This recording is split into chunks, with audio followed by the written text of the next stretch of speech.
jarak jauh ya. Allah, ya Allah, ya Allah, ya Allah. Tabrakan sama kereta jarak jauh. Ya Allah, ya Allah, ya Allah. Ketubruk sama kereta jarak jauh.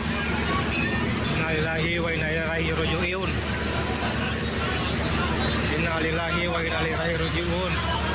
Kereta yang saya tumpangi ditabrak dari belakang. Gerbong wanita kena semua ini. Kejadiannya di Stasiun Bekasi Timur. Ada yang terjepit, ada yang terjepit. Tahan. Tolong evakuasi. Tolong. Tolong. Tolong banyak korban ya Allah. Ya Allah. Dari belakang sodok. Informasi ini dari Stasiun Bekasi Timur.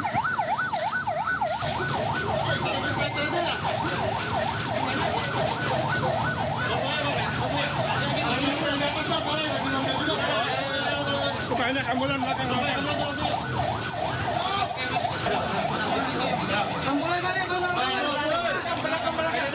Tolongin.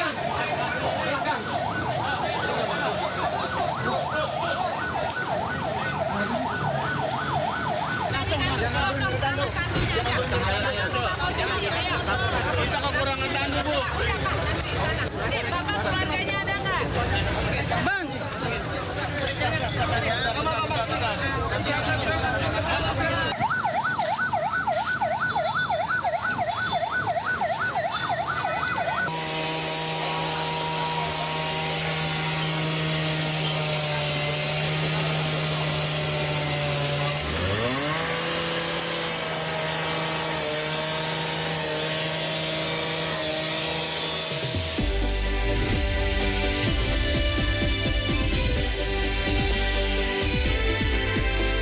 Belas penumpang tewas, 88 lainnya terluka akibat tabrakan maut kereta Argo Anggrek dan komuter lain di Stasiun Bekasi Timur.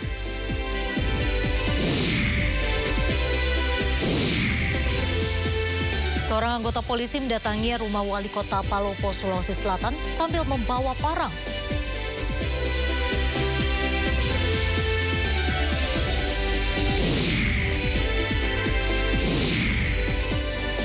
Lewat aplikasi Kawal Haji, jemaah bisa melaporkan kendala lewat ponsel.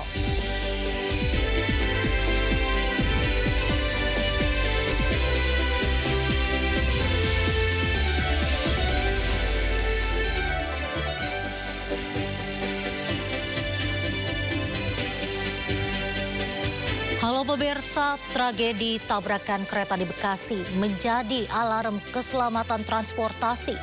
Di tengah duka dan sorotan tajam publik, muncul pertanyaan besar. Ini murni kecelakaan atau akumulasi kelalaian sistem? Bersama saya Raisa Nadia, Anda menyaksikan Sindo Sore.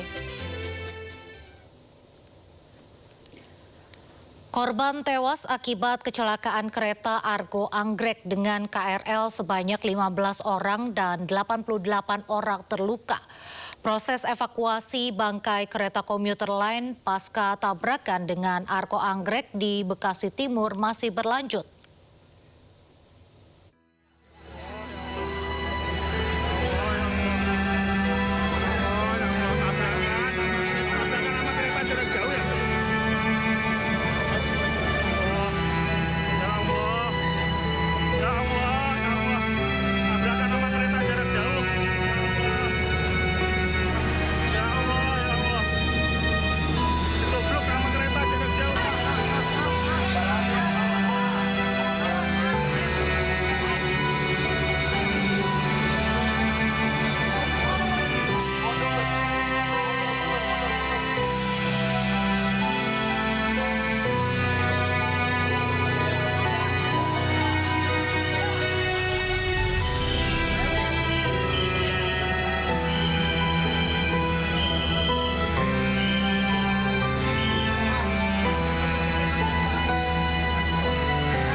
Pihak PT KAI terus berupaya mengangkat gerbong kereta yang rusak dari jalur kereta. Gerbong kereta harus dipotong agar mudah diangkat mengingat KRL ringsek terbelah setelah dihantam kereta Argo Anggrek tadi malam. Evakuasi bangkai kereta dilakukan setelah seluruh korban tewas maupun terluka telah berhasil dievakuasi. Lokomotif Argo Anggrek sudah berhasil dievakuasi sejak pagi tadi, namun untuk jalur KRL ditutup sampai seluruh bangkai kereta bersih dari jalur KRL serta sistem kereta listrik pulih.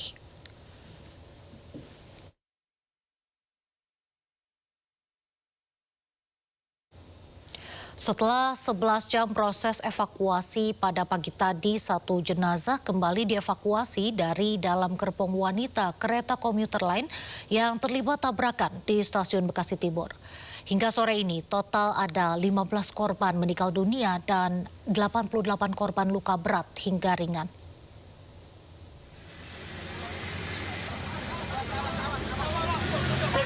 Tim Basarnas kembali mengevakuasi satu jenazah dari dalam gerbong komuter lain sekitar pukul 8 pagi tadi. Korban baru bisa dievakuasi sekitar pukul 11. Maksud kami dievakuasi setelah 11 jam lantaran kondisinya yang terjepit. Kerasnya tabrakan membuat lokomotif kereta Argo Bromo melesak masuk hingga setengah gerbong 8 komuter lain. Hingga siang tadi, Basarnas mengonfirmasi ada 15 korban meninggal dunia dan 88 penumpang luka berat dan luka ringan.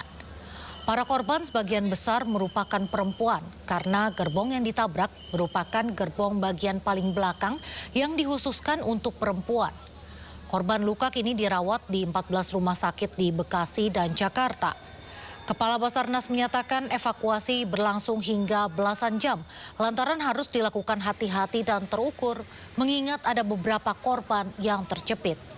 Namun sekitar pukul 8 pagi tadi seluruh korban sudah berhasil dievakuasi. Saya pastikan sudah tidak ada korban yang kita temukan. Namun dalam proses pembersihan bangkai kereta, andai saja diketemukan sekecil apapun body part dari tubuh, tentunya kita akan melakukan tindakan sesuai dengan prosedur dan itu memang harus kita lakukan.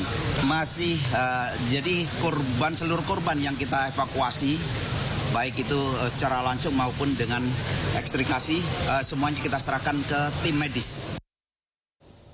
Dan untuk memantau proses evakuasi terkini, kita bergabung dengan rekan Indra Setiabudi langsung dari stasiun Bekasi Timur.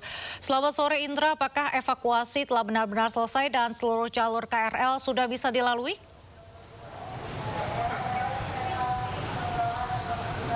Baik, selamat sore Nadia dan juga pemirsa. Untuk terkait update terkini bahwa memang untuk petugas masih terus melakukan upaya untuk mengevakuasi tinggal satu gerbong lagi saja, Nadia. Selain itu juga memang untuk terkait jalur tadi masih belum bisa dilintasi. Memang untuk jalur ini memang masih dalam proses evakuasi satu gerbong lagi dan memang untuk terkait kereta Argo Bromo ini sudah dievakuasi ke depo di Jatinegara. Sementara untuk di beberapa rangkaian untuk KRL sudah dibawa ke depo di arah Cikarang. Adapun memang untuk terkait memang untuk situasi terkini memang proses evakuasi masih terus dilakukan dan juga kami memantau bahwa untuk di wilayah peron juga sudah mulai dibersihkan daripada puing-puing maupun juga bekas-bekas daripada puing-puing akibat terjadinya kecelakaan tabrakan hebat yang terjadi pada Senin malam yang mengakibatkan belasan orang meninggal dunia, Nadia.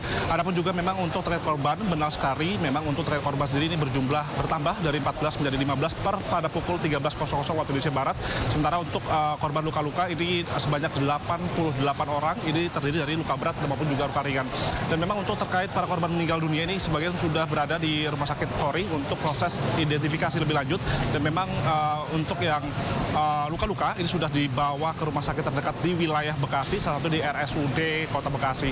Adapun memang hingga kini proses evakuasi masih terus dilakukan dan memang untuk upaya untuk melayani masyarakat, PT KAI membuka layanan aduan Nadia di stasiun Bekasi Timur, Jawa Barat ini guna untuk masyarakat ataupun keluarga yang mengaku ataupun mengeluhkan ataupun mencari sanak keluarga yang masih hilang begitu atau belum ditemukan, bisa langsung lapor ke layanan di call center di wilayah di Bekasi Timur ini. Adapun memang guna upaya untuk memaksimalkan pelayanan bagi PT KAI untuk bagi masyarakat atas terjadinya pasca terjadinya aksiden tabrakan yang menewaskan belasan orang tersebut. Adapun juga memang untuk dalam hal ini untuk jalanan tadi kami juga melihat bahwa memang untuk Menteri Menko AHY juga meninjau secara langsung dan memang memastikan bahwa memang upaya daripada evakuasi ini hanya diupayakan hingga pukul 17 waktu Indonesia Barat dan memastikan untuk sore hari ini jalur ini bisa kembali normal. Dan adapun juga AHY juga menegaskan bahwa untuk tidak hanya daripada bangkai daripada gerbong sendiri, melainkan juga untuk akses maupun juga saluran listrik ini juga perlu diperhatikan guna untuk memastikan kondisi aman dan bisa melakukan operasi seperti sedia kala. Nanti kami akan update kembali, Nadia, terkait kapan evakuasi ini akan berakhir. Demikian kembali ke Anda. Baik, terima kasih Indra untuk laporannya dari stasiun Bekasi Timur. Selamat bertugas kembali, sehat selalu. Pemirsa, tabrakan KRL komuter lain di stasiun Bekasi Timur didahului peristiwa tabrakan lain tak jauh dari stasiun tersebut. Berawal dari taksi listrik hijau yang mogok di tengah rel hingga akhirnya ditabrak KRL arah Cikarang menuju Jakarta.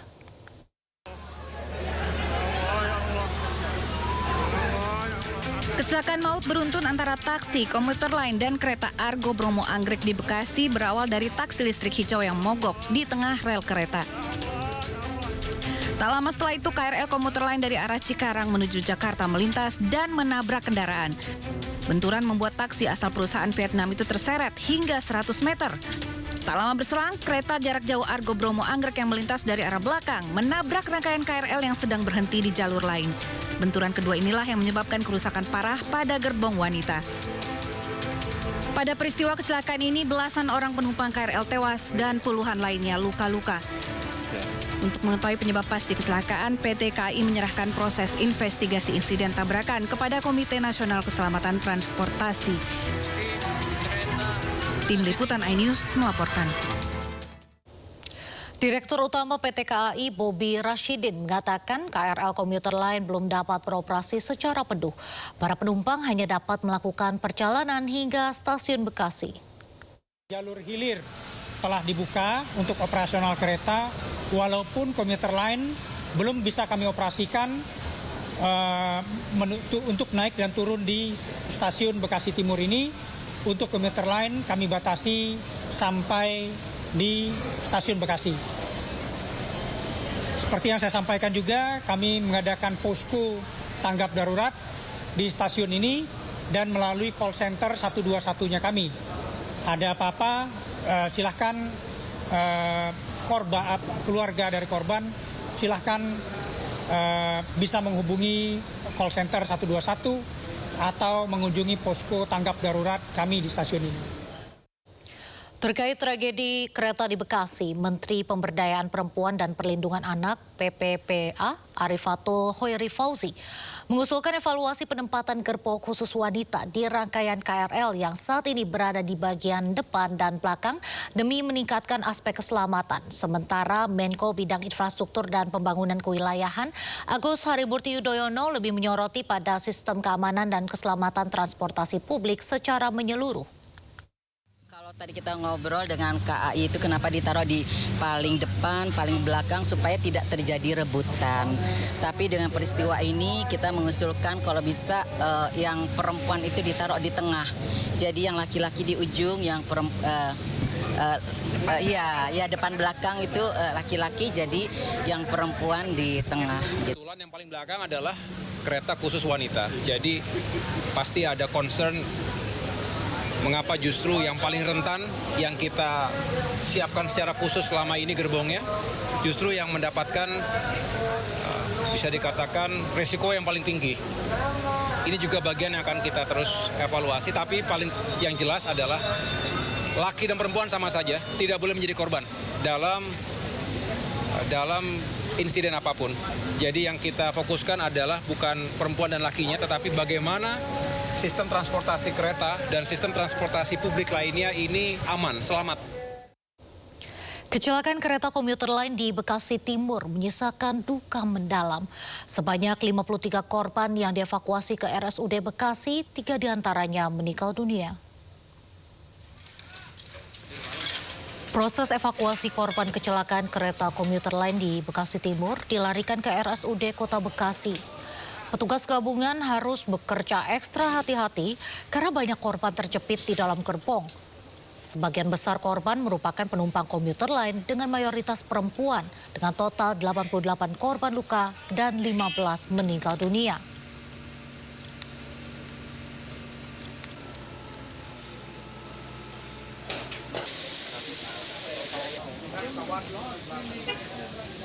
Di wilayah Bekasi Timur.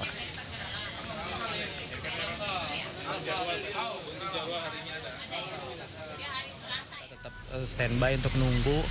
Ternyata di jam 2 malam itu tuh kita dapat informasi dari salah satu pers, dia tuh fotografer juga, dia nginformasiin kalau misalkan dia foto korban gitu, dan korban itu ternyata keluargaku sendiri gitu. Nah dari situ kita informasiin ke PT KAI untuk proses gitu, misalkan kita masih ada korban di sana gitu, dan itu juga ada proses gitu. Cuman dari sekitar jam 2 itu tuh prosesnya nggak cuman langsung mengeluarkan gitu ya, itu masih butuh proses karena masih banyak juga di depannya kakak saya itu banyak yang perlu dikeluarkan gitu. Jadi baru bisa dievakuasi kakak saya itu di jam kurang lebih sekitar jam 7 pagi untuk bisa dikeluarkan gitu kan. Presiden Prabowo mendatangi RSUD Kota Bekasi untuk menjenguk korban kecelakaan kereta api beruntun. Selama di rumah sakit, Presiden berinteraksi dengan korban yang sedang dirawat. Saat berbincang dengan korban kecelakaan kereta, Presiden menyampaikan rasa duka cita terhadap korban jiwa pada peristiwa ini. Presiden Prabowo menginstruksikan agar seluruh korban luka mendapat perawatan maksimal. Selain itu, pemerintah berjanji akan mengevaluasi seluruh sistem keselamatan perkeretaapian agar kecelakaan yang sama tak terulang kembali. Ya, kita semua prihatin, kaget dengan kecelakaan yang telah terjadi. Saya ucapkan belasungkawa atas nama pribadi, atas nama pemerintah. Kita segera akan mengadakan investigasi kejadiannya bagaimana, tapi secara garis besar memang kita perhatikan lintasan-lintasan kereta api ini banyak yang tidak dijaga ya, banyak yang tidak dijaga. Kita segera akan atasi.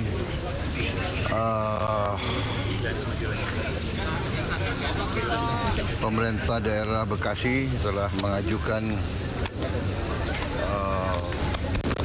dibuat flyover karena Bekasi ini juga padat ya. Dan keperluan kereta api itu sangat penting, sangat mendesak. Jadi saya sudah setujui segera dibangun flyover langsung oleh bantuan Presiden. Kemudian di Jawa ada 1.800 titik yang juga lintasan seperti ini. Ini dari zaman, saya kira dari zaman Belanda ya sudah berapa puluh tahun. Sekarang ya sudahlah, kita akan selesaikan semua itu. Saya sudah perintahkan segera kita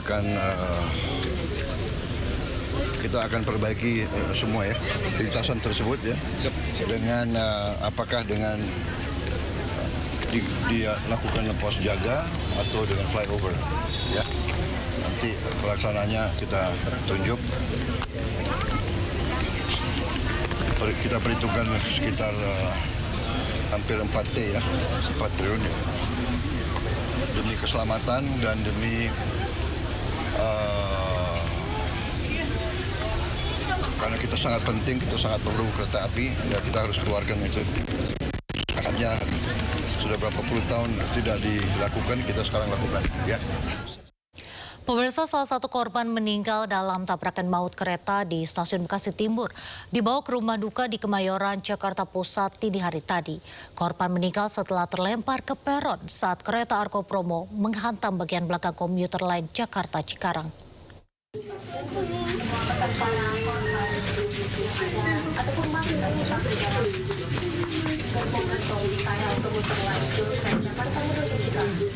Tangis keluarga seketika pecah saat melihat jasad Nuryati tiba di rumah duka di Jalan Utan Panjang, Kemayoran, Jakarta Pusat Selasa dini hari. Korban meninggal merupakan salah satu penumpang komuter lain yang ditabrak kereta Argo Bromo di Stasiun Bekasi Timur Senin malam. Saat kejadian, korban bersama 2 anak kembar dan keponakannya. Korban meninggal akibat terjatuh dan terlempar ke peron saat terjadi tabrakan keras di gerbong belakang. Korban mengalami luka parah di bagian wajah, sementara 2 anak dan keponakannya selamat karena sudah turun terlebih dahulu sebelum kereta Argo Bromo menghantam gerbong KRL. Kedengaran suaranya jeder kencang gitu, kemudian jatuh. Jatuh di dalam kereta? Jatuh di luar kereta setelah turun. Setelah turun ya? Iya, setelah turun dia jatuh. Dia ada pendarahan di sini tadi, hasil otopsi dari dokter tuh. Jenazah korban dimakamkan hari ini di TPU Karet Pasar Baru, Tanah Abang, Jakarta Pusat. Dari Jakarta, Rani Sanjaya, iNews melaporkan. Pemirsa, sejumlah warga merekam detik-detik tabrakan yang terjadi antar kereta di Stasiun Bekasi Timur. Warga panik dan berusaha menyelamatkan diri. Tabrakan, tabrakan. Argo Bromo tabrakan.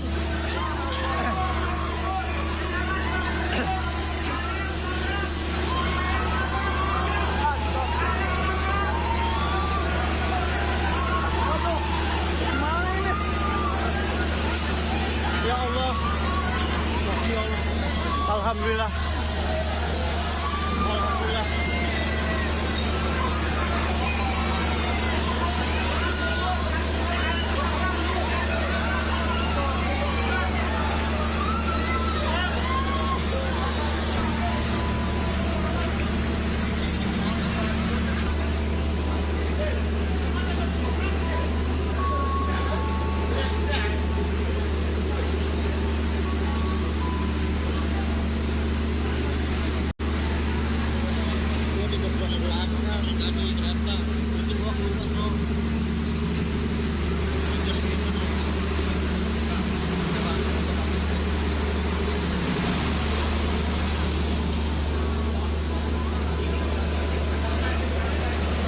Gue gak keluar, gue pencet lokomotif. Ya Allah.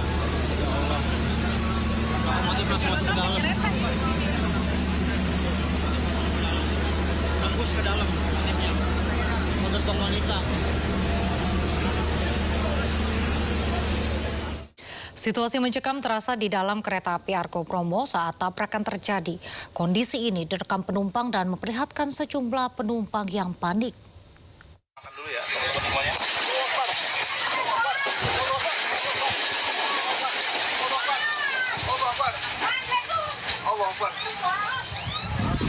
Silakan nih.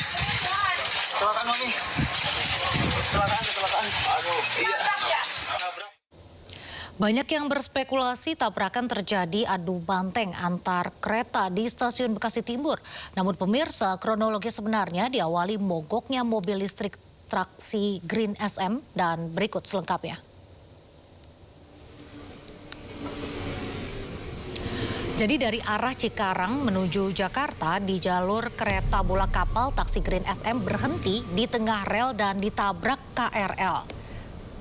Nah, setelah menabrak taksi, kereta komuter lain terhenti, lalu dari arah sebaliknya KRL Kampung Bandan Cikarang juga terhenti karena sinyal merespon kecelakaan di depannya.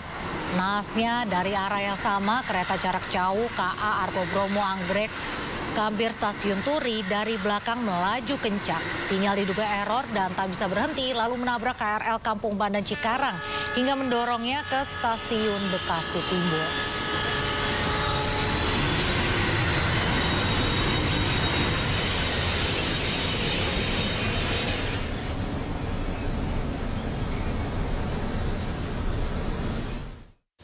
Sementara itu, pemirsa, gerbong KRL komuter lain yang ditabrak kereta api Argo Bromo langsung memadamkan listriknya.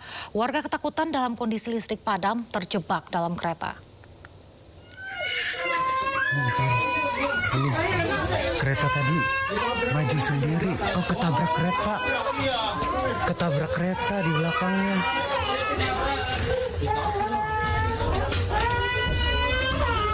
Ditabrak kereta. Ditabrak KRL lain di belakang.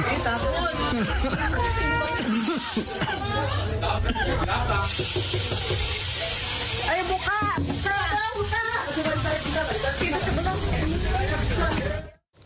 Pemirsa, sebanyak 15 korban dilarikan ke Rumah Sakit Polri Kramat Jati untuk diidentifikasi. Dan untuk mengetahui informasi terbaru, kita ikuti konferensi pers di Rumah Sakit Polri.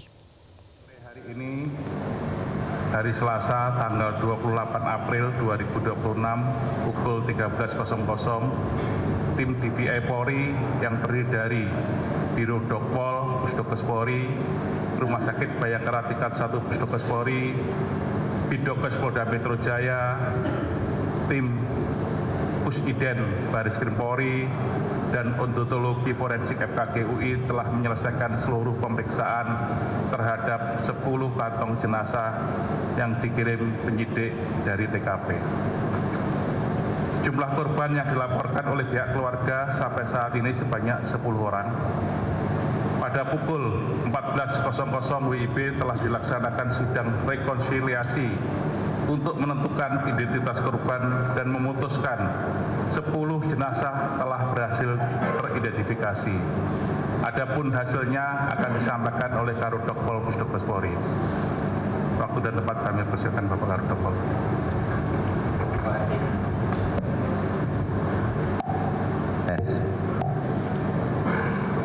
Terima kasih Bapak Karungkit tingkat 1 Pusdokes Polri. Bapak Ibu, rekan-rekan sekalian, akan saya sampaikan hasil identifikasi dari tim gabungan sampai sore ini dengan hasil sebagai berikut. Jenazah dengan nomor PM 001 teridentifikasi melalui data primer yaitu sidik jari dan data sekunder yaitu melalui tanda medis dan properti atau benda kepemilikan. Cocok dengan nomor AM 002 sebagai Tuti Anita Sari, perempuan 31 tahun, beralamat Cikarang Barat, Bekasi. Nomor 2, jenazah dengan nomor PM 002 teridentifikasi melalui data primer yaitu sidik jari dan data sekunder yakni properti dan medis dengan nomor AM 007 sebagai Harum Anjasari, perempuan 27 tahun, beralamat Cipayung, Jakarta Timur. Nomor 3, jenazah dengan nomor PM 003 teridentifikasi melalui data primer yakni sidik jari dan data sekunder yakni properti dan medis. Cocok dengan nomor AM 006 sebagai Nur Alimantun Citra Lestari, perempuan 19 tahun, alamat Pasar, Jambi. Nomor 4, jenazah dengan nomor PM 004 teridentifikasi melalui data primer yakni sidik jari dan data sekunder yakni properti dan medis. Cocok dengan nomor AM 009 sebagai Farida Utami, 50 tahun, alamat Cibitung, Bekasi. Nomor 5, jenazah dengan nomor PM 005 teridentifikasi melalui data primer yakni sidik jari dan data sekunder yakni properti dan medis. Cocok dengan nomor AM 003 sebagai Vika Agnia Pratiwi, perempuan 23 tahun, alamat Cikarang Barat. 6, jenazah dengan nomor PM 006 teridentifikasi melalui data primer yakni sidik jari dan data sekunder yakni properti dan medis. Cocok dengan nomor AM 004 sebagai Ida Nuraida, perempuan 48 tahun, alamat Cibitung, Bekasi. Jenazah dengan nomor PM 007 teridentifikasi melalui data primer yakni sidik jari dan data sekunder yakni medis atau tanda medis cocok dengan nomor AM 010 sebagai Gita Septia Wardani 20 tahun alamat Cibitung, Bekasi. Nomor 8, jenazah dengan nomor PM 008 teridentifikasi melalui data primer yakni sidik jari dan data sekunder melalui tanda medis cocok dengan nomor AM 005 sebagai Fatmawati Rahmayani 29 tahun beralamat Bekasi Selatan, Kota Bekasi. Nomor 9, jenazah dengan nomor PM 009 teridentifikasi melalui data primer yakni sidik jari dan data sekunder yakni properti dan medis cocok dengan nomor AM 001 sebagai Arinjani Novita Sari 25 tahun beralamat Tambun Selatan, Bekasi. 10, jenazah dengan nomor PM 010 teridentifikasi melalui data primer yakni sidik jari dan data sekunder yakni properti dan medis cocok dengan nomor AM 008 sebagai Nur Ainia Eka Rahmadina 32 tahun beralamat Tambun Selatan, Bekasi. Demikian keseluruhan hasil pelaksanaan identifikasi dari korban meninggal kecelakaan kereta api di Bekasi. Saya kembalikan pada Bapak Karubin. Terima kasih Bapak Karodokpol. Mungkin ada pertanyaan dari rekan-rekan media. Ya, silakan. Mic-nya.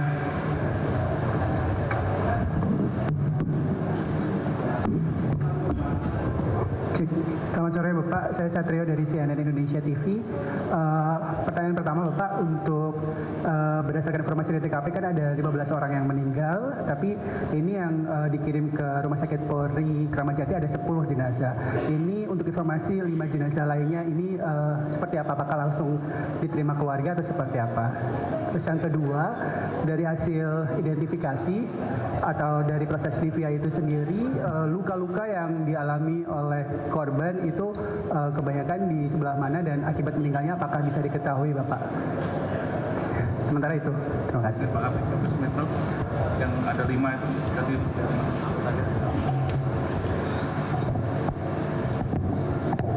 Baik, Assalamualaikum warahmatullahi wabarakatuh. Selamat sore buat kita semua. Jadi mungkin kami jelaskan untuk korban meninggal dunia memang total 15. Jadi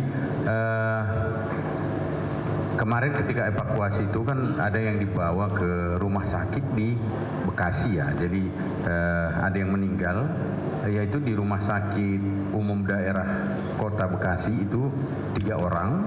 Jadi Rumah Sakit Bela 1 orang dan Rumah Sakit Mitra Bekasi Timur 1 orang. Dan jenazah yang di ketiga rumah sakit ini sudah diserahkan ke keluarga. Demikian. Terima kasih. Monggo Pak Karodokpol, luka-lukanya. Oke, terima kasih. Jadi dalam pemeriksaan kami seperti juga kecelakaan yang lain, tipikalnya adalah yang kami sebut sebagai multiple trauma. Jadi ada perlukaan hampir di seluruh tubuh ya. Ada yang dominan di kepala, di dada, dan seterusnya, bahkan di anggota tubuh yang lain. Demikian jawaban saya. Okay. Ada lagi rekan-rekan? Tidak ada? Monggo, depan. Masih ini.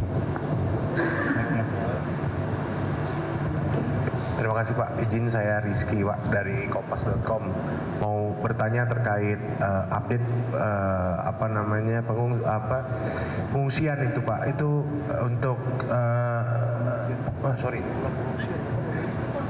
posko ya? Bukan posko itu apa? Yang kereta itu.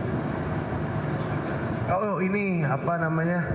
evakuasi betul, Pak. Maaf Pak. Ya, untuk update evakuasi saat ini apakah sudah ada, apakah sudah selesai? Tadi saya juga mendengar infonya evakuasi sudah selesai. Yang kedua soal jalur Pak, itu mungkin mempertegas terkait dengan taksi hijau itu kan jadi salah satu penyebab kecelakaan mungkin sudah. Terima kasih masih di Sindosore. Pemirsa, kondisi gerbong KRL Wanita terlihat hancur setelah bagian depan kereta api Argo Bromo menghantam keras hingga menembus bagian belakang.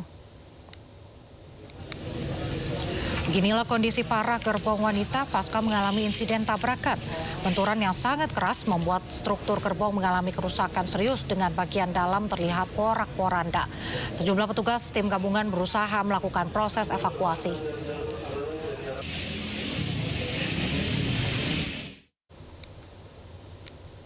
Pasca insiden terjadi, seorang warga terlihat marah dan menegur petugas KRL komuter lain.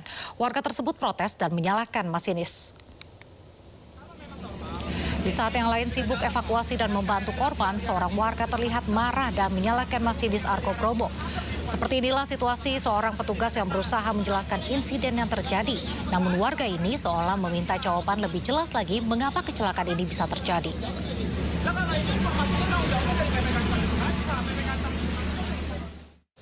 Dari rel Bekasi menjadi alarm keselamatan transportasi. Kereta tabrakan sistem pun dipertanyakan. Kecelakaan maut yang melibatkan KRL komuter lain dan kereta api Argo Bromo Anggrek Senin malam di stasiun Bekasi Timur menewaskan sedikitnya 15 orang dan melukai puluhan lainnya. Di tengah proses investigasi, sorotan publik tak hanya tertuju pada penyebab teknis namun juga pada efektivitas kebijakan, pengawasan dan koordinasi antar lembaga yang selama ini mengatur transportasi perkereta-apian. Dan untuk membahasnya lebih lanjut sudah bergabung bersama kami pengamat kebijakan publik Agus Pambagio. Selamat sore Pak Agus. Selamat sore. Ya Pak Agus, dari kronologi yang berkembang, bagaimana Anda membaca akar masalah utama kecelakaan ini dan siapa yang sebenarnya paling bertanggung jawab dalam kecelakaan ini? Apakah regulator, operator, atau pemerintah atau bagaimana nih Pak? Ya, pertama kita tidak bahas penyebabnya dulu ya, karena itu haknya KNKT by law untuk menetapkan siapa salahnya apa, penyebabnya apa. Nah, di sini saya hanya sudah berkali-kali soalnya mengingatkan bahwa di PT Kereta Api itu Direktur Prasarana dan Sarana itu jadi satu, dan itu menyulitkan untuk melakukan pengawasan. Ini suatu hal yang tidak mudah kalau digabung. Dulu terpisah, tapi sejak berapa ya, 5-10 tahun yang lalu bergabung. Nah, ini yang menjadi persoalan. Terus di regulator juga ada Direktur Dirjen Kereta Api itu juga sejak diangkat saya belum pernah dengar statement-statementnya tentang keselamatan. Tidak ada suaranya gitu. Nah, padahal sudah lama kan, saya khawatirkan KRL juga yang sudah jalan itu juga KRL lama yang sudah harus diganti. Tapi kebijakannya lama sekali waktu itu pemerintah untuk memutuskan beli yang mana. Jadi semua itu sebetulnya menumpuk gitu ya. Dan ya akhirnya pasti kecelakaan ujung-ujungnya. Dan ini kenapa bisa begitu ya, kita masih berandai-andai karena saya nunggu dari KNKT. Karena itu tadi heran di satu tapak itu bisa berjejer kereta dengan satu yang KRL, satunya kereta cepat, kereta antar kota yang cepat gitu ya. Nah, ini yang juga kenapa bisa sampai segitu. Nah, saya mempertanyakan soal PPKA-nya. Pengatur perjalanan kereta api itu bagaimana mengatur sinyalnya. Karena itu menjadi kunci di dalam sistem perkereta-apian. Sinyal itu yang utama karena masinis tidak bisa mengendalikan kereta, lurus saja dia mengikuti jalur relnya. Dan itu dikendalikan oleh PPKA. Ya. Ya Pak Agus, ya kita kan sering mendengar evaluasi setelah kecelakaan, tapi insiden terus saja berulang. Ini di mana letak kegagalan implementasi kebijakan keselamatan selama ini, Pak, menurut Bapak? Iya, kelemahan di kita, kebijakannya mungkin sudah ada semua ya kalau kita lihat satu-satu. Tapi pengawasannya di kita ini seluruh sektor pengawasannya hampir tidak ada. Kalau pengawasannya ketat tidak akan ada korupsi, pengawasannya ketat tidak akan banyak kecelakaan. Kecelakaan itu bisa terjadi kapanpun, ya kan? Kereta api itu aman, mungkin lebih aman dari naik sepeda misalnya. Tetapi ya itu harus diawasi dengan ketat. Dan peraturannya di kereta api sudah sangat ketat. Kalau sampai lolos itu tentu ada sesuatu yang terjadi. Karena kan semuanya sudah, ya hampir semua digital, dan itu kan jalur double track. Apakah double track itu sudah sejalan dengan double track dalam pengaturannya, itu yang perlu diselidiki oleh KNKT.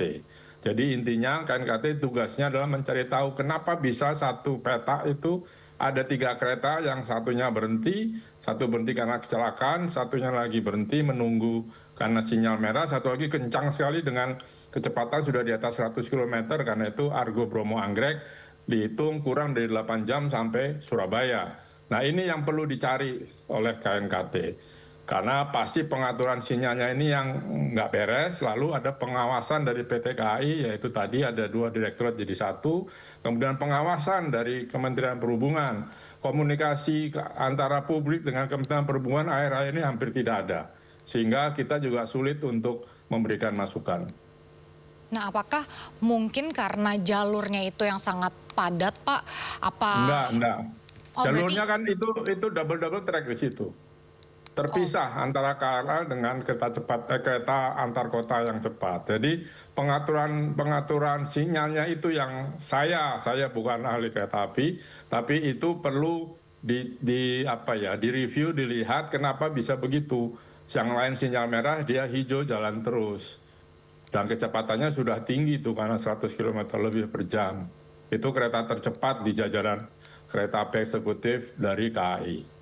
Nah, kalau Pak Agus sendiri menilai sistem perkereta apian kita saat ini sudah bagus atau masih perlu ada perubahan seperti di negara lain mungkin? Ya, angkutan transportasi umum kereta api itu ada yang terbaik di Indonesia. Ya, yang terbaik. Semuanya teratur, kok semuanya online dan sebagainya. Tetapi sekali lagi, semua sistem itu harus ada pengawasan yang ketat. Sekali lagi, pengawasan di PT KAI itu kan tadi Direktorat Pelaksana dan Sarana jadi 1 itu berat buat pejabatnya untuk mengawasi sarana dan prasarana sekaligus.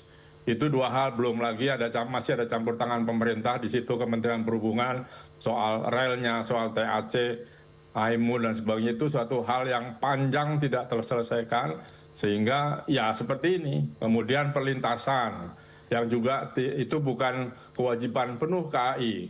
Karena jalan nasional itu kewajibannya pemerintah pusat, jalan provinsi pemerintah provinsi, dan seterusnya pemerintah kabupaten dan sebagainya, tapi tidak berjalan. Lalu tabiat orang kita juga nyetir main serobot, contohnya taksi Green SM itu kan sudah beberapa kali cilaka. Jadi artinya apa? Ada persoalan dengan disiplin pengemudinya. Nah, Pak Agus, ini kan perlintasan sebidang ini sekarang lagi jadi sorotan. Ini mengapa hingga sekarang ini masih banyak yang belum dieliminasi? Apakah ini soal anggaran atau ada persoalan lain? Iya, persoalannya adalah saling tarik ulur. Seperti saya katakan, kan di PM berapa itu, saya lupa. Tapi di Undang-Undang 23 soal kereta api itu jelas bahwa tidak semua tanggung jawab KAI. Untuk jalan nasional itu tanggung jawab pemerintah pusat, jalan provinsi, pemerintah provinsi, dan seterusnya. Itu tidak berjalan. Mereka selalu bilang, itu kan kereta api, itu jalannya kereta api. Perlu diingat bahwa jalan kereta api sudah lebih dulu ada di situ. Ketika pemerintah daerah atau pemerintah membuka daerah menjadi daerah pemukiman, bisnis, dan sebagainya, yang jalannya menyeberang rel kereta, harusnya mereka menyiapkan pintu itu dan menjaganya. Bukan menyerahkan sepenuhnya pada KAI. Nah, lalu kan ada wacana nih Pak, bahkan Pak Prabowo juga sempat menyinggung kalau ada wacana pembangunan flyover di perlintasan sebidang. Apakah ini akan bisa menjadi solusi atau hanya tambalan saja nih menurut Bapak? Solusi tapi sangat mahal. Saya nggak tahu angka 9 triliun siapa yang membisiki Pak Presiden tadi disampaikan. Ya kan, sekali lagi itu PM 94 tahun 2018 tentang peningkatan keselamatan perlintasan. Jadi maksud saya itu dipastikan dulu lah, jangan bicara langsung lah. Apakah memang perlu flyover, apakah underpass, atau cukup dengan pintu perlintasan tetapi di relnya itu aspalnya steady, baik, tidak berlobang, tidak ke dalam dan seterusnya. Itu kan suatu hal yang harus di-review dulu. Jangan kebiasaan Pak Presiden menyatakan sekarang kita bereskan. Uangnya ada di mana? Memang mau mengorbankan MBG gitu ya. Jadi 4 triliun itu besar dan saya tidak yakin itu 4 triliun untuk sekian ribu perlintasan itu. Ya kan, kembali lagi ke proyek. Kalau ke proyek kita sudahlah. Bangsa ini proyeknya sudah dipotong sekian %, ya nggak jadi yang baik. Itu aja persoalan. Oke. Nah Pak Agus, di tengah berbagai proyek besar pemerintah, apakah keselamatan transportasi publik ini menurut Bapak sudah benar-benar jadi prioritas utamanya pemerintah sekarang? Belum. Meskipun dari seluruh angkutan publik yang terbaik menurut saya kereta api. Tetapi itu tadi tidak harus dijaga. Dulu setengah mati, kebetulan saya terlibat. Itu setengah mati membereskan kereta api. Ya kan? Nah sekarang sudah berjalan dan harus dijaga. Nah jaganya apa? Dengan ketat, dengan disiplin tinggi. Kereta api ini aman kalau dikerjakan dan diawasi dengan ketat. Kalau tidak, ya kita sudah jauh lebih baik loh. Kereta api itu dibandingkan angkutan umum yang lain. Coba lihat yang lain. Ya kan? Semua mudah dan tepat waktu, jarang sekali terlambat kalau tidak ada kecelakaan seperti ini. Semua duduk dan seterusnya itu sudah baik. Ya kita harus jaga itu. Kan tuntutan masyarakat meningkat, tidak seperti 10-15 tahun yang lalu ketika KAI dibereskan. Ya. Bagaimana Pak Agus melihat keseimbangan antara pembangunan infrastruktur baru dengan perawatan dan peningkatan sistem yang sudah ada? Kita itu gemar, bangsa ini gemar membangun, tapi tidak gemar merawat. Gemar membuat peraturan, tapi tidak gemar menjalankan peraturan itu dengan law enforcement yang ketat. Itu aja. Nah Pak, sekarang nih dengan insiden yang sudah terjadi, apa yang harus dilakukan pemerintah supaya masyarakat tetap merasa aman untuk menggunakan transportasi publik? Ya, pertama-tama yaitu keselamatan di transportasi publik itu tidak boleh ditawar. Itu it's a must. Ya kan? Sekarang di mana? Sekarang seperti misalnya contoh di darat. Di Kementerian Perhubungan, keselamatan di darat itu hilang direktoratnya. Nah sekali lagi, tolong Kementerian Perhubungan mengetatkan semua pejabat yang mengawasi keselamatan transportasinya. Darat, laut, udara, kereta, semuanya. Dan itu sekarang longgar. Dan ini harus diketatkan. Jadi Menteri Perhubungan tolong sekali lagi bereskan itu. Dan di PT KAI tolong dipisahkan Direktorat Prasarana dan Sarana sehingga pengawasan itu seperti awal dulu waktu kita membereskan KAI bisa berjalan dengan baik. Pak Agus, apa langkah cepat yang paling realistis yang bisa dilakukan untuk mencegah kejadian serupa terjadi lagi nih Pak? Ya semua kan tentu ini pasti pejabat KAI mereview semuanya apa, bolongnya ada di mana, kesempatannya apa, bareng dengan KNKT. Setelah itu perbaiki dan perketat pengawasannya, hanya itu. Baik, terakhir Pak Agus, mungkin dalam jangka panjang apa reformasi yang paling mendesak di sistem pengawasan transportasi di Indonesia yang masih harus diperbaiki Pak? Iya, pertama saya tadi katakan bahwa soal peraturan oke lah, cukup gitu ya. Nah sekarang peran Kementerian Perhubungan ini tolong sebagai regulator, harus bekerja sebagai regulator, bukan bekerja sebagai proyektor yang ikut membangun, memproyekkan pembangunan macam-macam. Kan di Undang-Undang Perkeretaapian jelas, harus dipisahkan regulator dengan operator. Dan itu laksanakan. Makanya supaya Kementerian Perhubungan itu serius menata regulasinya, menata pengawasannya, menata law enforcement-nya, supaya semua angkutan umum ini selamat buat kita semua, karena kita tahu sekarang dengan kondisi keuangan seperti ini, saya terus terang sekali lagi khawatir dengan angkutan umum, karena perawatannya pasti turun, karena anggarannya merosot. Saya rasa itu. Baik, semoga kedepannya sistem pengawasan keselamatan dan perawatan transportasi publik semakin baik, dan tentunya juga kita sama-sama berduka atas tragedi yang terjadi di Bekasi Timur ini ya Pak. Terima kasih ya, Pak. Berduka cita untuk semua korban, semoga Allah Subhanahu wa Ta'ala bisa menerima dan pada keluarga juga diberikan kelapangan dada. Amin. Baik. Terima kasih Pak Agus Pambagio atas waktunya dan telah berbagi bersama kami di Sindo Sore. Salam sehat selalu Pak. Terima kasih. Pemirsa, pasca kecelakaan yang terjadi, netizen mulai menyoroti taksi listrik yang beroperasi di Jabodetabek. Tak sedikit netizen yang meminta pemerintah perlu menindaklanjuti sejumlah peristiwa kecelakaan yang melibatkan taksi tersebut. Sejumlah netizen mulai membahas keterlibatan salah satu taksi online dengan kecelakaan kereta di Bekasi Timur. Sebelumnya, netizen menyoroti peristiwa kecelakaan yang kerap melibatkan taksi listrik tersebut. Banyak yang meminta pemerintah harus mengkaji ulang perizinan dan standar operasi taksi listrik.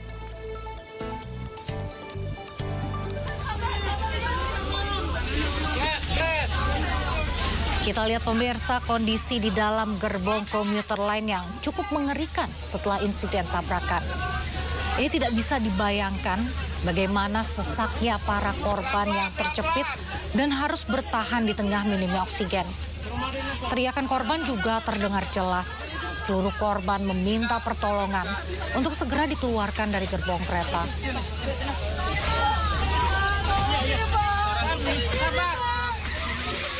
Kementerian Perhubungan dikabarkan akan memanggil pengelola Green SM terkait insiden ini. Sebelumnya taksi listrik ini mengalami mati mesin di tengah rel kereta di jalur Bulak Kapal. Akibatnya taksi tertabrak kereta dari arah Cikarang dan terdorong hingga beberapa meter. Diduga akibat insiden ini hingga mengakibatkan kecelakaan yang lebih besar. Kereta api Argo Bromo menabrak KRL di stasiun Bekasi Timur. Sementara itu, seorang sopir taksi listrik beralasan taksinya tiba-tiba mati dan mengunci saat di tengah rel.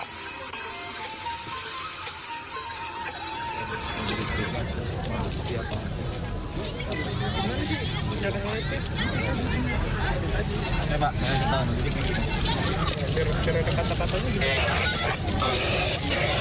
Ini satu doang kejadian.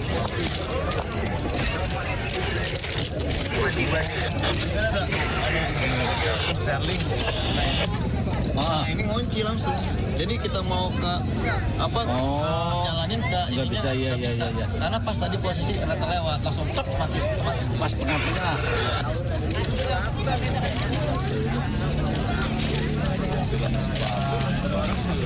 Nggak ada.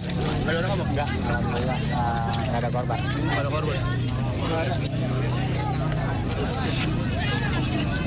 Kereta udah awalnya sih berangkat kan ngantar penumpang ada kereta. Iya. Macet udah jauh, kan? Listriknya mungkin nggak connect. Jadi masih bisa jalan. Nah, pas posisi barisan kedua saya kereta udah jalan sama dia. Jadi saya jalan tuh, udah gedor-gedor. Dia bilang, tak dulu nggak bisa connect. Jadi ngunci. Mau begini nggak bisa. Langsung ngunci ya. Oh, ngunci. Jadi nggak gerak, abang langsung keluar pintu, keluar tuh? Belum, Bang. Oh, belum? Belum, masih di dalam. Oh, masih di dalam? Posisi keseret ini abang di dalam? Enggak. Udah keluar? Udah keluar saya, langsung lari buru-buru. Tadi saya kan suruh diangkat sama. Iya. Terkait insiden di Stasiun Bekasi Timur, Menko Bidang Infrastruktur dan Pembangunan Kewilayahan Agus Harimurti Yudhoyono mengatakan perlu investigasi secara menyeluruh terkait penyebab kecelakaan serta pembenahan untuk mencegah kejadian serupa terulang kembali. Terkait dengan situasi yang menyebabkan kecelakaan seperti ini benar-benar harus kita lakukan pembenahan secara menyeluruh. Sistemnya, teknologinya, tata kelolanya. Kemudian emergency response terhadap situasi yang memang membutuhkan keputusan dan tindakan yang cepat. Kembali di Sindo Sore pemirsa, beberapa hari terakhir cuaca Jakarta terasa tak menentu. Setelah panas terik, tiba-tiba langit berubah gelap dan hujan pun mengguyur. Cuaca di ibu kota beberapa waktu terakhir terasa galau. Pagi hari cerah, namun siang hingga malam berubah jadi berawan dan diguyur hujan. Meski BMKG memprediksi cuaca Jakarta diawali cerah, namun pagi hari tadi warga dikejutkan dengan hujan yang sempat mengguyur. Selanjutnya menurut BMKG memasuki siang awan kembali mulai menebal dan sejumlah wilayah berpotensi diguyur hujan ringan. Hujan diprediksi terjadi tidak merata, namun dapat berlangsung hingga malam hari di sejumlah wilayah ibu kota. Pola cuaca yang berubah-ubah menjadi ciri peralihan musim. Ketika pagi terasa terik, namun pada siang hingga sore berganti dengan hujan. Untuk itu, warga diimbau agar tetap siaga terhadap perubahan cuaca yang terjadi secara tiba-tiba. Tim Liputan iNews melaporkan. Kita beralih ke informasi lain pemirsa, Presiden Prabowo Subianto sempat berbincang hingga tertawa bersama dengan aktivis Rocky Gerung di Istana Negara Jakarta Senin sore kemarin. Rocky Gerung disebut disiden atau orang yang tidak mau menurut pemerintah. Aktivis Rocky Gerung bertemu dengan Presiden Prabowo Subianto di Istana Negara usai pelantikan Menteri, Kepala Badan hingga Kepala Staf Presiden Senin kemarin. Rocky Gerung bahkan bersalaman hingga tertawa bersama. Keduanya terlihat akrab, namun Presiden Prabowo sempat mengungkapkan Rocky Gerung sebagai disiden. Dan Rocky Gerung mengakui apa yang disampaikan Presiden. Bapak Prabowo ya saya selamat tadi. Jangan perlu kan yang saya diskusi. Pak Rocky, terima kasih hadir. Dia Pak Rocky masih disiden. Nanti ada dia wajahnya, dia bercanda. Aktivis Rocky Gerung datang ke istana mendampingi kawannya yang dilantik sebagai Menteri Lingkungan Hidup, Jumhur Hidayat. Dari Jakarta, Tim Liputan iNews melaporkan. Wanita perempuan berusia 51 tahun hilang selama 3 hari di hutan Palopo, Sulawesi Selatan. Beruntung korban bisa ditemukan tim SAR namun dalam kondisi lemas dan harus ditandu.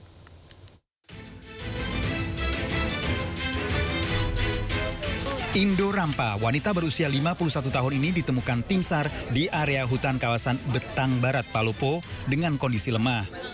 Indo Rampa dibawa dengan tandu karena tidak memungkinkan berjalan kaki.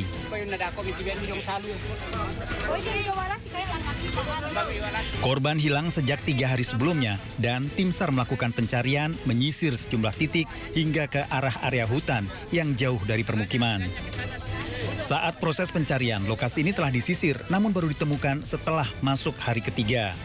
Korban meninggalkan rumah akibat lupa jalan pulang. Dari Kota Palopo, Sulawesi Selatan, Nasruddin Rubak iNews melaporkan. Seorang anggota polisi mendatangi rumah wali kota Palopo, Sulawesi Selatan sambil membawa parang. Pelaku memanjat pagar dan sempat berteriak sebelum kabur. Apa sih itu? Seorang pria dengan membawa senjata tajam mendatangi kediaman wali kota Palopo. Pelaku memeriksa pagar dan memanjat sambil berteriak. Pelaku ternyata anggota polisi aktif yang bertugas di Mapolres Palopo. Pelaku telah diamankan di Propam Polres Palopo. Pelaku diketahui sehat dan dalam pemeriksaan polisi. Dari Kota Palopo, Sulawesi Selatan, Nasruddin Rubak iNews melaporkan. Seminggu menghilang dari rumah, seorang bocah berusia 13 tahun menjadi korban pencabulan sesama jenis di Lumajang, Jawa Timur. Pelaku telah melakukan aksi bejatnya sebanyak 9 kali. Polisi menggerebek sebuah rumah di Jogotrunan, Lumajang yang diduga digunakan predator anak. Saat diperiksa polisi, menemukan salah seorang korban berusia 13 tahun, warga Tanggul Jember yang dilaporkan hilang dari rumah selama 1 minggu. Polisi pun membawa pelaku berusia 19 tahun ke Polres Lumajang untuk menjalani pemeriksaan. Sementara korban dibawa ke Rumah Sakit Bayangkara untuk dilakukan visum. Pengakuan korban, pelaku telah melakukan aksi bejatnya sebanyak 9 kali selama korban berada di rumah pelaku. Polisi hingga kini masih mendalami kasus ini untuk mengetahui modus pelaku sehingga bisa leluasa melakukan pencabulan sesama jenis di rumahnya sendiri. Diduga puluhan anak yang menjadi korban penyimpangan seksual untuk segera melapor pada polisi. Dari Lumajang, Jawa Timur, Yayan Nugroho iNews melaporkan. Kita ke informasi mancanegara. Pemirsa, krisis kemanusiaan di Gaza kian memburuk. Anak-anak di kamp pengungsian terancam serangan hama seperti tikus hingga serangga yang meningkatkan resiko penyakit.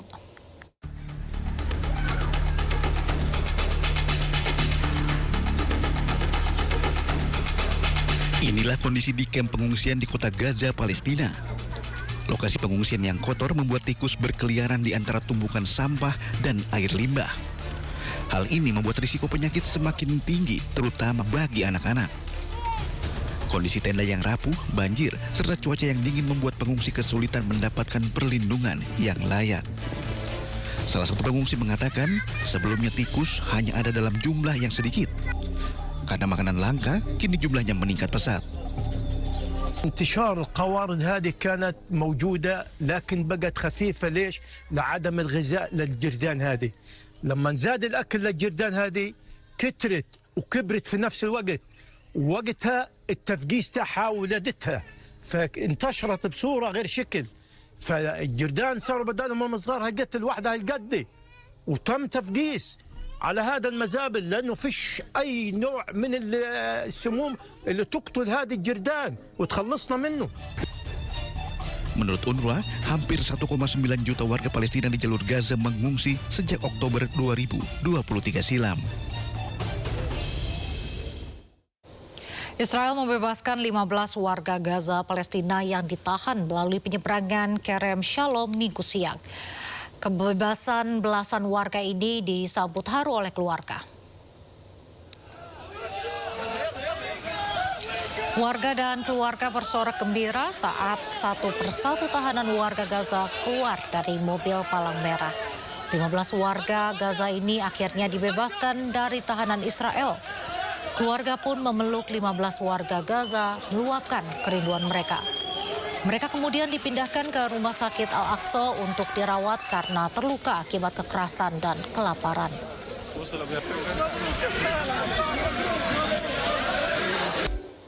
Kembali di Sido Sore, pemirsa, Menteri SDM Bahlil Lahadalia menyebut pemerintah terus memastikan kondisi energi nasional tetap stabil di tengah dinamika geopolitik global.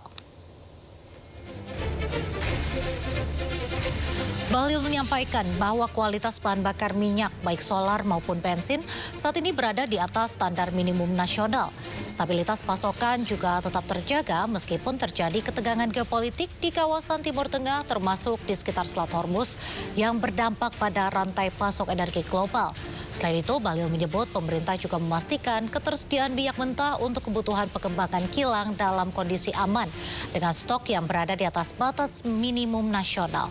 Menurut Bahlil, saat ini konsumsi LPG nasional mencapai sekitar 8,6 juta ton per tahun, sementara produksi dalam negeri hanya berkisar 1,6 hingga 1,7 juta ton, sehingga sebagian besar kebutuhan masih dipenuhi melalui impor. BBM produk baik solar maupun bensin dari semua spek alhamdulillah semuanya di atas standar minimum nasional. Jadi alhamdulillah sudah 2 bulan, hampir 2 bulan ketika kejadian geopolitik di Timur Tengah dan Selat Hormuz, kita masih stabil. Sekarang lagi masih dalam pembahasan yang tadi saya laporkan adalah kita membuat CNG. Tapi ini masih dalam pembahasan, saya harus finalisasi, dan ini salah satu alternatif terbaik untuk kita mendorong agar kemandirian energi kita sektor LPG bisa dapat kita lakukan. Menteri Ketenagakerjaan Yasirli mengatakan pemerintah berencana menambah jumlah peserta program magang nasional dan pelatihan vokasi. Yasirli menambahkan program magang nasional gelombang pertama telah selesai dengan peserta mencapai 14.000 orang. Mereka telah mendapat sertifikasi secara gratis di balai-balai Kementerian Ketenagakerjaan, termasuk dari Badan Nasional Sertifikasi Profesi. Menurut Menaker, dengan sertifikasi tersebut, para peserta dianggap telah kompeten, sehingga mereka diharapkan dapat melanjutkan karir di tempat magang atau perusahaan lainnya. Hasil evaluasinya, saya sampaikan bahwa sekarang peserta magang hasilnya adalah sertifikasi yang secara gratis kita berikan, dan sertifikasi itu ada di balai-balai Kementerian Ketenagakerjaan. Jadi peserta magang batch 1 sekarang sedang menyiapkan diri untuk melakukan sertifikasi untuk mendapatkan sertifikat BNSP. Itu saya sampaikan, alhamdulillah respons beliau baik, gitu ya. Kemudian yang kedua terkait dengan pelatihan vokasi juga, saat ini sedang kita laksanakan pelatihan vokasi nasional batch pertama. Ya. Jadi kita punya program untuk lulusan perguruan tinggi dan kita juga punya program untuk lulusan SMA dan SMK. Ya. Kementerian Usaha Mikro, Kecil, dan Menengah akan menyiapkan regulasi baru untuk mengatur biaya administrasi di sejumlah platform e-commerce. Adapun biaya admin ini merupakan potongan atau komisi transaksi yang dibebankan kepada UMKM. Menteri UMKM Maman Abdurrahman menyebutkan banyaknya aduan dari pelaku UMKM yang masuk langsung melalui WhatsApp hingga media sosial terkait biaya administrasi di platform e-commerce yang terus meningkat. Adapun biaya administrasi ini berupa potongan atau komisi transaksi yang dikenakan oleh platform e-commerce kepada penjual setiap kali terjadi penjualan. Sehingga kenaikan tarif ini dipandang memberatkan UMKM karena mengurangi margin keuntungan dan daya saing mereka di pasar digital. Untuk itu, Maman menegaskan pemerintah kini tengah menyiapkan regulasi khusus untuk mengatur biaya admin e-commerce sehingga dapat memberikan perlindungan sekaligus menjaga daya saing UMKM di platform e-commerce. Lumayan banyak, bahkan saya hampir dalam setiap DM, IG, Facebook saya, WA saya masuk semua keluhannya mengenai terus naiknya tarif yang diberikan kepada usaha mikro dan kecil yang beraktivitas di e-commerce. Tentunya sebagai pemerintah harus merespon ini dong. Ini kan juga, selama ini memang belum ada aturan yang memang melindungi mereka dan menjaga daya saing mereka. Nah, sekarang kita sudah dorong dan sedang dalam tahap sinkronisasi. Meski demikian, Maman menegaskan saat ini pemerintah masih menggodok aturan tersebut dengan sejumlah kementerian dan lembaga terkait termasuk bentuk regulasi yang akan diterbitkan, apakah dalam bentuk peraturan pemerintah atau peraturan menteri.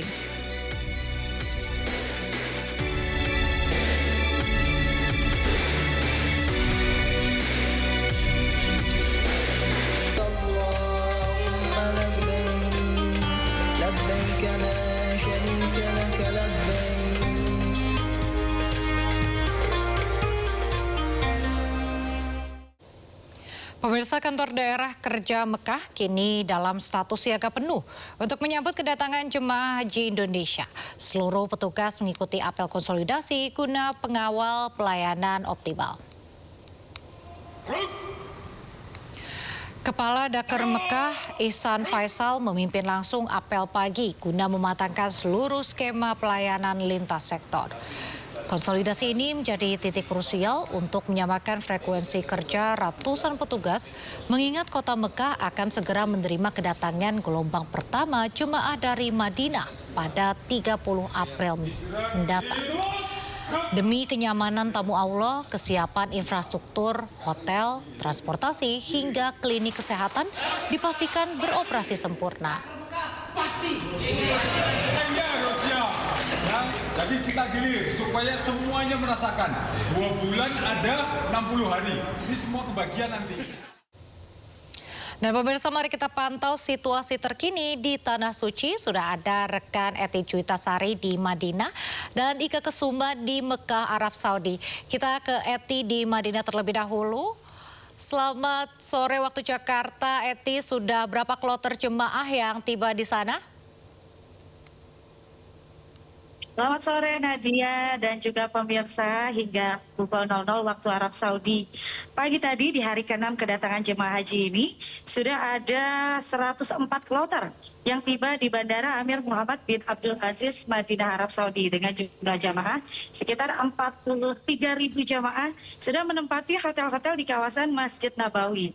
Nah, untuk hari ini sendiri dijadwalkan akan ada 20 kloter dengan jumlah jamaah sebanyak 7.299 jamaah akan tiba di Bandara Amma Madinah, Arab Saudi. Nadia dan juga pemirsa, jika sudah sampai Nabawi atau jika sudah sampai kawasan Masjid Nabawi, pastinya jemaah haji akan ingin berkunjung ke Raudhah atau makam Rasulullah. Tapi hati-hati, di sana kemarin kita menemukan adanya penipuan tentang akses masuk Raudhah. Jadi untuk masuk ke Raudhah, jamaah haji itu mempunyai 2 cara, yaitu melalui tasreh dan juga melalui aplikasi nusuk. Nah, dan tasreh yang pertama ini merupakan izin beribadah resmi yang dikeluarkan oleh Arab Saudi dan biasanya dikelola oleh kloter. Yang kedua yaitu aplikasi nusuk. Ini bisa kita unduh sendiri di ponsel masing-masing. Lalu kita mendaftar, memasukkan nomor visa dan juga nomor paspor. Lalu kita atur kapan kita akan berkunjung ke dalam Raudhah tersebut. Hati-hati jika ada seseorang yang membantu dan mengatakan bahwa aplikasi nusuknya mengalami gangguan ataupun kendala lainnya dan kita suruh mengklik satu APK itu adalah sebuah penipuan. Jadi hati-hati, kita jikalau ada gangguan di dalam aplikasi Nusuk, harap menghubungi petugas yang sudah disebar di sekitar sektor Nabawi. Jadi hati-hati pada jamaah haji diimbau untuk tidak mempercayai orang lain kecuali petugas haji yang sudah disebar di sekitaran kawasan Masjid Nabawi. Kembali ke rekan Nadia. Baik, selanjutnya kita beralih ke Mekah pemirsa. Assalamualaikum Bung Ike. Bung Ike, bagaimana persiapan jelang kedatangan jemaah haji di Mekah? Ya, Nadia, jelang kedatangan jemaah haji di Mekah yang dikirim dari Madinah, yang akan berangkat dari Madinah pada tanggal 30 April mendatang, semua persiapan sudah dilakukan. Bahkan apel konsolidasi pun dilakukan setiap pagi. Kemudian dari masing-masing sektor, dari masing-masing tusi, akomodasi, transportasi juga melaporkan perkembangan seperti apa. Tadi kami sudah sempat mengecek ke klinik kesehatan haji Indonesia dan semua di klinik kesehatan haji Indonesia juga sudah siap. Tapi ada syarat-syaratnya yang untuk dibawa. Untuk penyakit yang ringan, kategori 4 dan 5, cukup bisa diselesaikan di klinik yang berada di masing-masing sektor. Namun apabila sudah naik butuh perawatan yang lebih dokter spesialis atau yang lainnya, maka akan dibawa ke KKHI, ke Klinik Kesehatan Haji Indonesia. Apabila memang tidak bisa tertangani dengan baik di KKHI, maka sesuai dengan peraturan dari Kementerian Haji Arab Saudi, maka jemaah tersebut akan dirawat di Rumah Sakit Arab Saudi. Kemudian terkait dengan bis salawat juga sudah dimatangkan persiapannya. Bahkan beberapa bis sudah standby, sudah siap, termasuk bus salawat yang menggunakan hidrolik untuk memudahkan jamaah yang menggunakan kursi roda supaya lebih mudah untuk aksesnya masuk ke dalam bis. Bis salawat ini beroperasi selama 24 jam dan biasanya 1 jam sebelum salat dimulai, biasanya diimbau untuk jamaah untuk segera mempersiapkan keberangkatannya ke Masjidil Haram. Dan nantinya bis ini juga standby dan akan berhenti di halte-halte yang terdekat dengan sektor, di masing-masing sektor tersebut.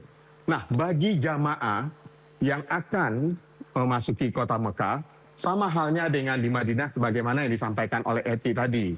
Eti tadi menyampaikan agar jamaah harus tetap berhati-hati dan jangan lupa selalu membawa kartu nusuk. Karena saat ini di kota Mekah, razia patroli polisi sering kali berkeliaran untuk mengecek apabila ada rombongan yang berjalan kaki, akan dicek kartu nusuknya. Jadi jangan pernah ketinggalan kartu nusuk ini, pemirsa dan Nadia. Selain itu, bagi jamaah yang mengalami kendala atau ada hal yang ingin rasanya dikomplain, secara transparansi, jamaah dapat melaporkan melalui web kawal.haji.go.id. Melalui web tersebut, jamaah dapat memberikan informasi apapun yang dikeluhkan oleh jamaah, baik itu dari makanan atau tempat penginapan, dan nanti akan semua petugas haji juga akan melakukan pengecekan dan akan membantu jamaah tersebut. Ini untuk memudahkan bagi jamaah tanpa harus repot untuk melaporkan, sehingga pelayanan untuk jamaah akan dilakukan secara prima. Nadia. Baik, terima kasih atas laporannya Ike dari Mekah, Arab Saudi. Dan sebelumnya ada Eti dari Madinah, Arab Saudi. Selamat kembali bertugas, semoga ibadahnya lancar dan sehat selalu.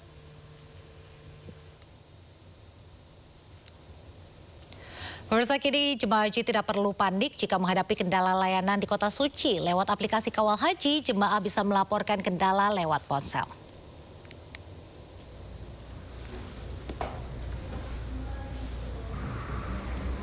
Aplikasi Kawal Haji bukan sekedar kotak pengaduan satu arah, melainkan ruang interaksi terbuka bagi 231.000 jemaah calon haji bersama petugas lintas sektor.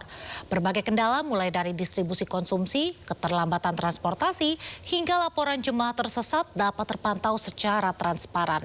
Hebatnya, sistem ini tidak memiliki filter khusus sehingga murni bersifat crowdsourcing atau urun daya informasi dari dan untuk jemaah. Inovasi digital ini juga dirancang sangat ringan demi menjaga kapasitas memori ponsel jemaah yang didominasi lansia.